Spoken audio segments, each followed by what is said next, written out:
네, 여러분 안녕하세요. 네, 고려아연 말씀드립니다. 제 공개 매수권과 관련해서 이제 지분 경쟁권이 여러분 지금 끝난 겁니까? 끝났어요? 일단 제가 그거 한번 물어보겠습니다. 이 지분 경쟁이 끝났느냐? 네, 이게 중요하고요. 네, 그리고 변곡점이 되는 날이 24일이 될 수도 있는데 지금은 26일로 변곡점이 될 수 있는 날짜가 좀 수정이 된 상황입니다. 자, 그렇다면은 이 두 가지 부분을 우리가 잘 살펴야 고려 아연의 주가 행보도 나올 수 있다. 저는 그렇게 보고 싶고요. 이 건에 대해서 말씀드리겠습니다. 그리고 영상 후반부에는 여러분들이 이번 달에 매집해서 10월, 11월에 시세를 크게 터뜨릴 수 있는 종목을 하나 말씀드리니까 꼭 놓치지 마시기 바랍니다. 자, 그럼 고려아연 먼저 말씀을 드리고요. 구독, 좋아요, 알림 설정은 감사드립니다. 네, 앞으로도 많이 해 주셔서 힘을 좀 주셨으면 하는 그런 바람입니다. 자, 그럼 고려아연인데 지금 여러분 제가 이제 간단하게 말씀을 좀 드릴게요.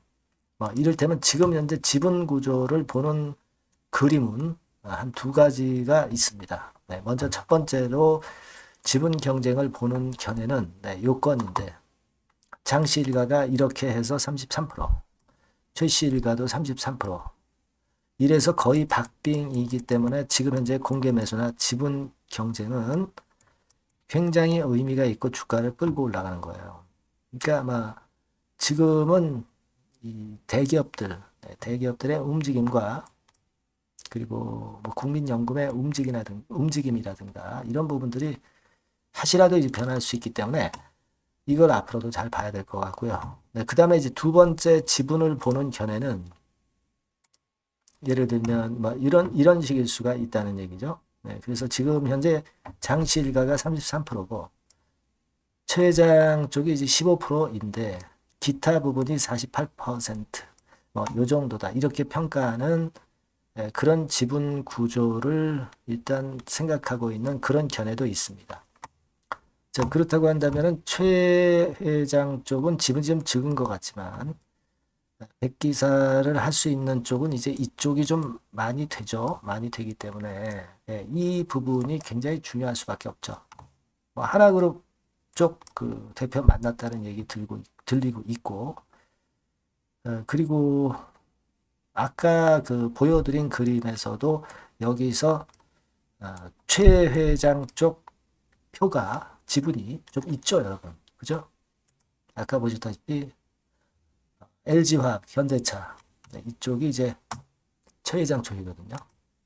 그러니까 여기 보시는 LG화학, 그죠? 현대차, 이런 쪽들 전부 이게 이제 최 회장 쪽인데 여하튼 이런 구도들이 어떻게 변화가 될지는 아무도 모르고요. 하나그룹이 물론 이제 우호적인 최 회장 측으로 들어갈 때 그럴 경우에 상당히 그 박빙으로 되죠. 박빙으로 됩니다. 이 구도로 본다면 영풍 쪽이 유리한 것 같습니다만은 그러나 아까 첫 번째 이 구도로 본다면 박빙이란 말이에요. 여기에다가 이제 소프트뱅크 측 이쪽이 이제 대항 공개 매수 성격으로 최씨 쪽을 이제 도와줄 개연성도 있단 말이죠. 네, 그래서 지금 현재는 아직도 모릅니다. 아직도 모르기 때문에 아직도 모른다는 것은 결국 시세를 더 들어 올릴 수도 있다. 네, 이 부분을 생각을 할 필요가 있어요. 네. 어떤 반 MBK로 일단 결집을 하기 위해서 서 회장 측은 하나 쪽이나 소프트뱅크 이런 쪽들을 좀 이용할 개연성이 좀 있겠고 배임 혐의에 대해서 검찰 수사가 들어갔죠. 이 검찰 수사 때문에 주가가 좀 흔들렸다 이런 얘기들 나오지만 그건 아닙니다. 검찰 수사는 MBK 측 인물의 배임 혐의를 일단 고려아연이 고소했기 때문에 그것 때문에 검찰 수사가 들어간 거죠. 뭐 주가 조작이라든가 이런 건 때문에 들어간 건 아니에요. 그것 때문에 밀렸다는 말은 설득력을 얻을 수 없다 이렇게 보여집니다. 주가가 근데 좀 쉰단 말이에요. 많이 올랐기 때문에 이제 차익 매물 나오는 것도 있고 그리고 영풍이나 영풍정밀은 흑자 경고를 받았기 때문에 신용이 금지가 되죠. 그래서 이제 가상의 매수세가 약간 줄어드는 것도 원인이 좀 되었다. 네, 이 정도로 보입니다. 그죠? 좀 그렇게 생각이 되고, 그리고 일단은 대항 공개 매수가 아직은 안 들어가고 있는 상태예요. 그죠? 그러니까 영풍 MBK 측의 공개 매수에 대항해서 지분을 취득하려는 행위를 이제 대항 공개 매수라고 할 수 있는데, 요게 일단 26일까지는 1단계적으로 공개 매수의 조건을 변경할 수 있기 때문에 요 날이 지나면 그때는 이제 어떤 윤곽이 나오면서 대항 공개 매수가 나올 수 있지 않겠나 이렇게 생각이 들어요. 네, 그렇게 만나야 됩니다. 그래서 여하튼 지금 현재 이런 모습이라고 한다면 아직은 모르는 것이고요. 일단 이런 상황을 본다면 공개 매수 가격을 영풍 측이 높일 수도 있지만 자금을 좀 더 끌어당기는 것이 힘들 수 있기 때문에 가만히 있을 수도 있어요. 그죠? 그럴 수도 있습니다. 아직은 어떤 식으로 전개될지는 모르겠고, 자, 근데 중요한 거는요, 이 공개 매수를 영풍 MBK 측이 철회를 할 수도 있습니다, 여러분. 철회를 할 수도 있어요. 이런 경우는 주가가 다시 이제 미끄러질 수도 있죠.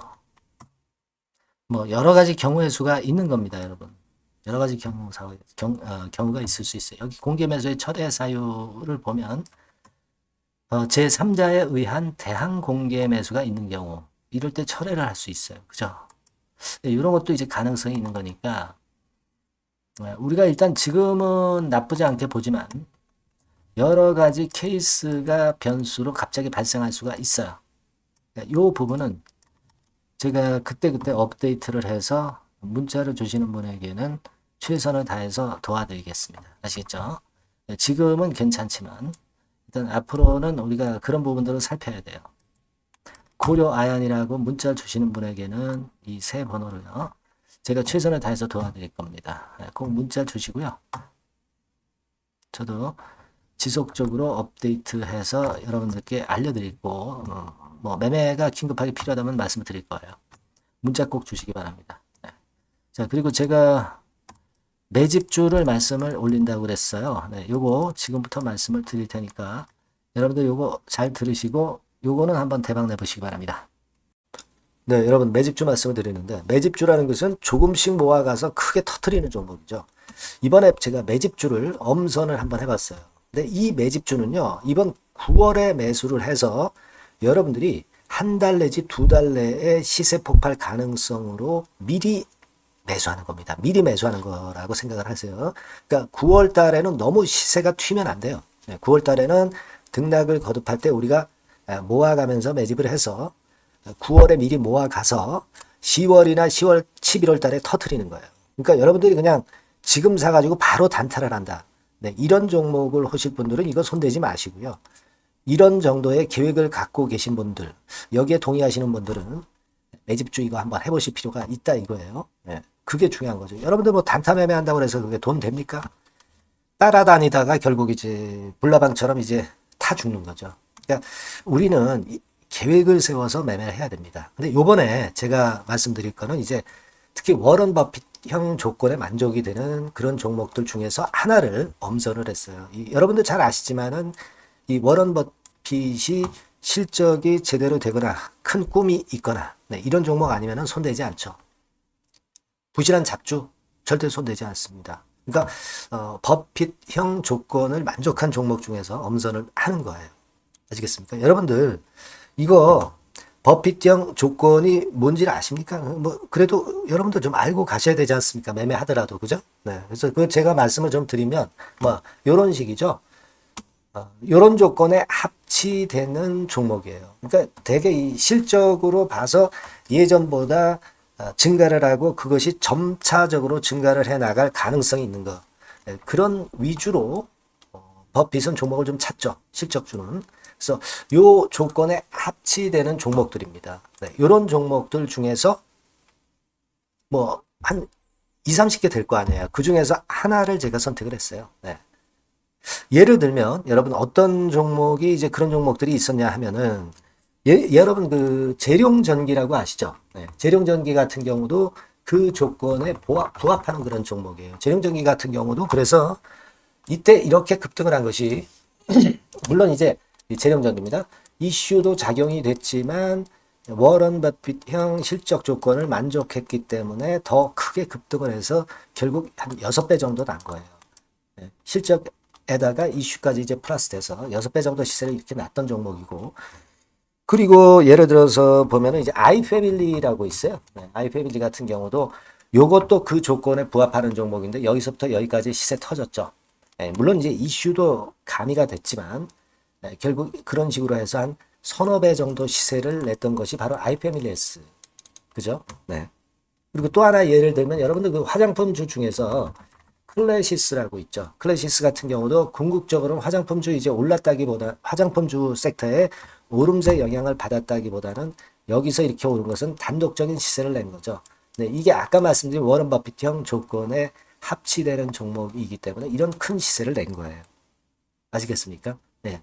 요런 종목들처럼 이번에 여러분들이 그런 종목 중에서 한 종목 정도를 잘 선택하는 게 좋은데, 제가 고심을 하고 이 조건에 합치되는 종목들 중에서 한 종목을 역시 발견을 했어요. 그래서 요거를 제가 설명을 좀 드리려고 하는 겁니다, 여러분들. 네. 자, 주가 수준은요, 요게 그 너무 비싸면 여러분들 또 손 안 나가시죠. 네, 3,000원에서 7,000원 정도의 적정한 낮은 가격대예요. 그래서 여러분들이 관심을 가질 수 있는 그런 정도의 저렴한 주가 수준입니다. 시가총액은 800억 내지 1,700억 범이기 때문에 가볍죠. 네, 가벼운 게 멀리 날아가는 겁니다. 그죠? 우리가 뭐 10%, 20% 먹으려고 들어가는 건 아니잖아요. 그죠? 네, 목표 가격이 현 시세 대비해서 더블 정도를 목표로 하기 때문에 그런 정도라면 좀 가벼워야 된다는 거죠. 네, 그런 측면이고, 제약바이오 헬스케어 섹터입니다. 근데 여러분들이 그냥 꿈만 갖고 있는 제약바이오 헬스케어 종목들은 필요가 없어요. 네, 리스크가 일단 없어야 돼. 그죠? 리스크가 없는 쪽에서 실적이 겸비가 된 거. 아까 워런 버핏형 조건이 이제 바로 그거 아닙니까? 예, 그런 쪽에서 제가 선택을 해봤어요. 유보율 같은 경우도 400 내지 600%대. 높은 건 아니지만 재무적으로 안정되어 있다는 거죠. 타인 자본 많이 안 쓰죠. 부채 비율이 한 40%, 70%대니까. 이런 종목입니다. 그래서 이게 분기 역사상 최대 매출을 기록을 했고요. 금년도 예상 영업이익은 작년에 무려 더블이에요. 네, 더블 정도 예상됩니다. 그렇기 때문에 아까 말씀드린 워런 버핏형 조건에 만족이 된 거고요. 예. 자, 일봉 차트를 보여드리면 이런 식이에요. 네, 이런 식으로 해서 여기를 막 뚫어내려고 그러죠. 근데 너무 직방으로 쭉 가버리면요, 그러면 못 잡아요. 매집이 안 되지. 그러니까 이렇게 등락을 하면서 올라가는 게 좋기 때문에 지금이 아주 좋은 타임이다, 이런 생각 갖고 있습니다, 여러분. 주봉 차트로 보시면 주봉 차트는 이런 모양이에요. 여러분들 뭐 차트 많이 보셔서 아시지만 밑에서 받쳐주고 결국 여기 뚫어내면은 큰 시세 내죠. 근데 여기가 걸리지 않느냐 생각할 수 있는데 실적이 계속 점증하기 때문에 이 고점은 의미가 없어요. 이 고점은 실적이 지금보다 못할 때의 고점입니다. 이건 충분히 뚫을 수 있다고 보셔야 돼요. 자, 요런 유의 종목이라는 거 말씀 좀 드리고 싶고요. 예, 일주일 전부터 외인이 입질이 시작돼서 타이밍이 딱 맞습니다. 그죠? 너무 급하게 매수를 해 나가면 안 돼요. 그죠? 예, 그러면 모아갈 수 없죠. 입지를 시작한다는 얘기는 사고 팔고 한다는 얘기예요. 그러나 약간 사자가 많기 시작하는 그런 조짐이 있다는 얘기입니다. 아시겠죠? 요거 여러분 꼭 잡으셔야 돼요. 네. 매집주라고 꼭 문자를 주신 분들에 한해서 제가 타이밍과 종목명 그리고 앞으로 매수 매도 타임 말씀드릴 겁니다. 요번에 번호가 바뀌었어요. 네. 요 번호로 매집주라고 문자 주시면 제가 최선을 다해서 여러분들을 끝까지 케어를 할 겁니다. 아시겠죠? 네, 꼭 성투하시기 바랍니다.